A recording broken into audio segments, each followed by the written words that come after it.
What is up, Northeast Division? I'd like to welcome all the service managers and the service technicians to this is actually our second Northeast Division broadcast. And we have some really exciting stuff that we're going to talk about today. But first, I have a couple guests with me, and I'd like to welcome Bill Whitcomb. Hey, Tim. How you doing today? I'm doing outstanding. How are you? And Mr. Gary Scott.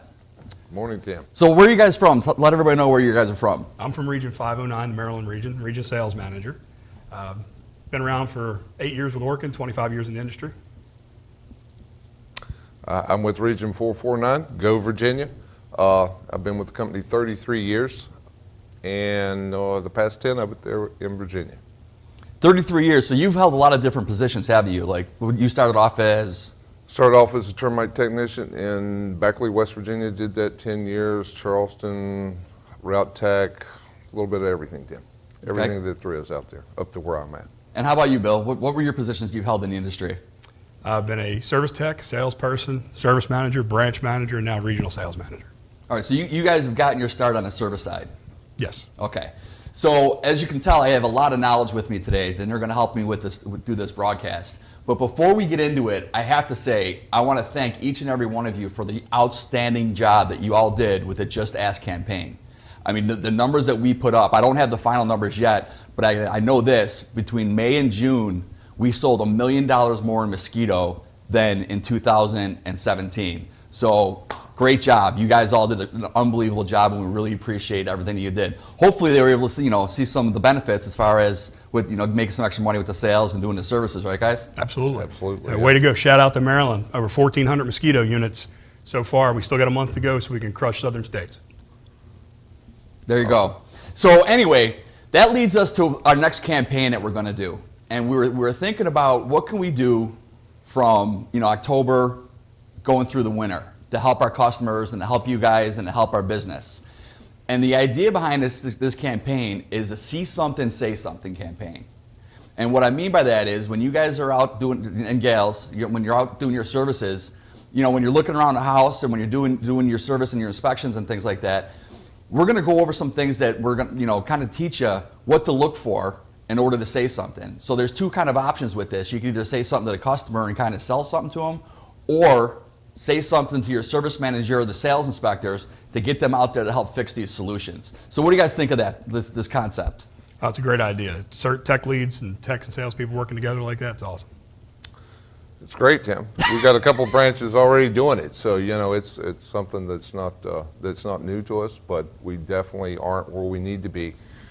We need to get everybody on board doing this with see something, say something. Yeah, before we get into talk a little bit about the branches that you have doing this and how are they, what are the benefits to the technicians and the branch itself? Well, we have 453, which is Virginia Beach. They've actually been doing it, for years, and they really come together, have a great bond, the technicians in the field and the salespeople. And that's been going on. On board here lately is 451, and they've been running a campaign where they split sales. And, all the branches are kind of doing that now in Virginia, which means that if a tech goes out, kind of sets up, he didn't really even have to set up, just I found this problem, and what we're going to do is turn it in and have somebody come out and inspect it. And when they do, they inspect it, they find something, they sell it.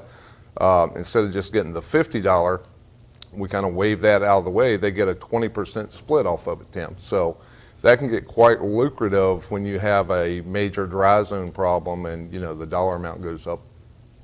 That's awesome. So that helps with the technician sales. They're making a little bit more money, and obviously, of course, it's helping the customer. Oh, absolutely. That's the end goal. Right.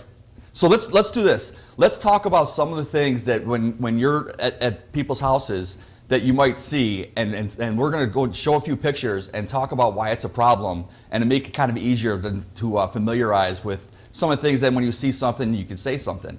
So let's go into some of these pictures. So Gary, let's start this. When you pull up to a house and see this, why is this a problem? Well, unless you're growing herbs there, Tim, it's a major problem. Well, what's going on here? The gutter's stopped up. It's got leaves in it over the years. Once those leaves kind of decay in there, it becomes like a really, almost like a hydroponic situation. They've got a system there that they can grow. It grows out. The gutter's stopped up. It overflows. Once it overflows, it can rot out the eaves. It's just not something that you want there. Okay, how about this picture? Well, when we came out and we install our gutter system over that to prevent that debris from getting in the gutter, we also take any of these nails that have backed out, and that happens over time, Tim. What that is a constant flow of the water hitting the gutter. Even maybe the band board in behind it may get a little bit, could get a little rotten, but the movement of it all the time loosens that nail, so the nail backs out. Ice will do the same thing. Over time, that gutter's going to wind up in the yard. So while we're out there, not only were we putting a system on top of it to prevent the debris from getting in and growing the little garden, but we also put screws, replace those with screws, real simple process, ensures up that gutter to the house. Okay, and then of course with the overflow, you get something like this. Yeah, if you look at that in the corner without even looking up, a technician out there sees that on the ground, well, you know that water is overflowing from the valley that's up above. So it's actually overflowing the gutter, hitting the ground, soaking in, going through the block, and right into the crawl space, where we definitely don't want it. So that would definitely be a see something, say something to the homeowner and to your inspector. Right. So when you're looking at our gutter systems, and actually this is kind of for both you guys, how does that help with the pest control as far as, what pests are coming in, what's it bringing in, and when we have our gutter system in there, what does it do to enhance the pest experience for the customer? Well, one of the things that there's clogged gutters and debris up there can have a problem with mosquitoes, or it could cause water issues, getting up into the roof line and causing carpet ants, right, Gary? Well, that's exactly right. And one of the other things it does, Tim, in some of our areas we have the roof rat problem, or even squirrels. They love to get inside the gutters and sit where it's like a little shelf there. They can sit there and chew their way right into the attic and create a wildlife in the attic situation. Right, and of course with the moisture on the foundation, that's a conducive condition to bring in termites. So that's another thing that's going to help reduce the chance of termites coming to the house. Let's check out a couple more pictures here. So Bill, these are some basement pictures. What are we looking at here? Well, obviously you've got a moisture issue in the basement. It could be coming from just through the condensation through the walls, but you got a wood fungus problem on the wood members in the basement, which is never good. So you got to make sure, if you're a technician, you see this, you got to, like we said, see something, say something, talk to the customer, and also bring it to attention of your service manager, turn in the tech lead, so we can get somebody out there and take a look at it and do a further investigation. And then this picture, got some efflorescence on the block wall in the basement. Again, some moisture seeping through. Anytime you have moisture, you can have issues with other pests, ants, crickets, camelback crickets, you name it. We can have all kinds of moisture issues in the basement. all right. So when we're going into, when we have a lot of these places in the Northeast Division that have unfinished basements, especially like up in the New England area, upstate New York and Pennsylvania. And you can almost, when you just go in the basement, you could actually just like feel the moisture, just the dampness in there. Humidity in the air. Yeah, and like Bill was saying, that's going to bring in like camelback crickets and spiders and all that kind of stuff. And when we're able to take care of that, cleaning up the walls and putting in a dehumidifier, it helps that stuff out, right? Yeah, absolutely. What you're going to get, like you said, with the moisture issues and not only the pest problems, but you're causing possible air quality problems as well. You walk down that basement, you get that musty, that mildewy smell, and you can get sense in the air. You obviously have a moisture problem down there in the basement. Right. So that's a great situation. If you see something, just say something, and we'll get out there. So let's check out a couple more pictures. So let's see here. Gary, what's this? It looks like a crawl door, Tim. Looks like a crawl door with some rodent entry points. That definitely, you see that, you definitely need to make the customer aware. It's going to make your job easier for controlling rodents, for one thing. And you just put an existing airtight door over top of that. Remove it and put the airtight door over top. Okay. How about here when we see these kind of vents? What's this? Well, those are like, you can look at those and just kind of picture those as little doorways for rodents, because that screen wears out in behind them, and little doorways for the rodents to go right through. When the inspector's there, that's one of the first places they check insulation, is right where the vents are. That's where they want to grab and nest at. Okay. And then, of course, if you open a crawl door and you see this, what causes this? Well, you know, if you think of fiberglass just like a tea glass, you know, they're both glass.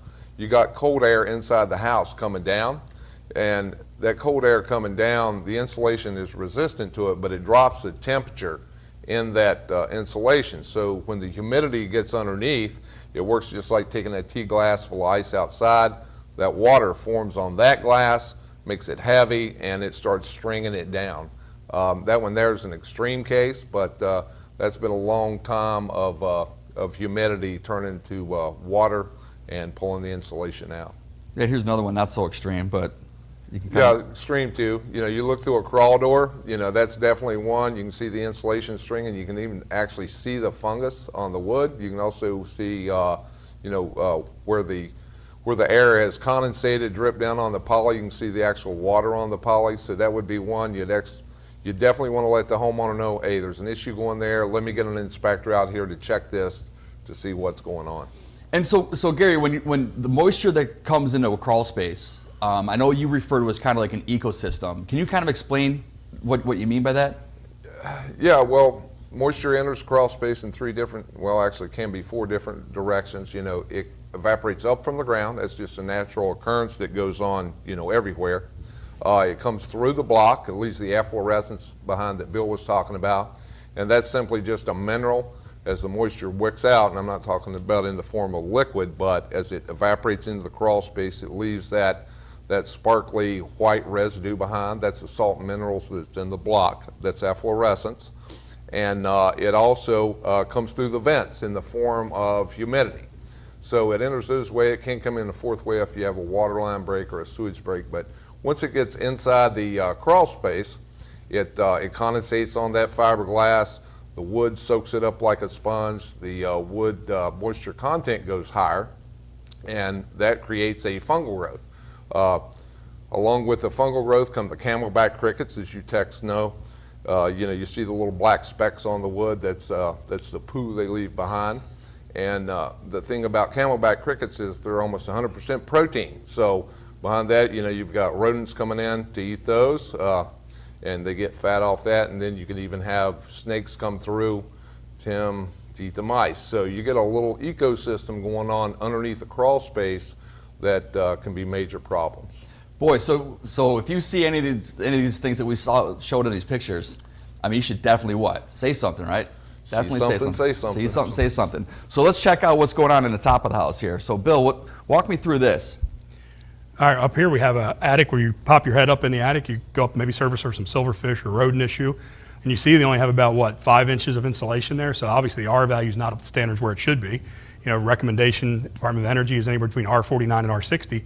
Obviously have an issue here with, also it looks like you could have some contaminated insulation there as well, but obviously it's definitely under insulated. Anytime you get in an attic and you see the floor joists in the attic or the rafters down there, you can see the top of them, you're under insulated. And here, you know, you have the HVAC system up in the attic and you've got a moisture problem. You have the condensation pan underneath, and over time when it gets hot up in the attic and your AC is running, you're gonna have a situation where it's gonna sweat. And that moisture is supposed to be caught in the pan. That doesn't always happen.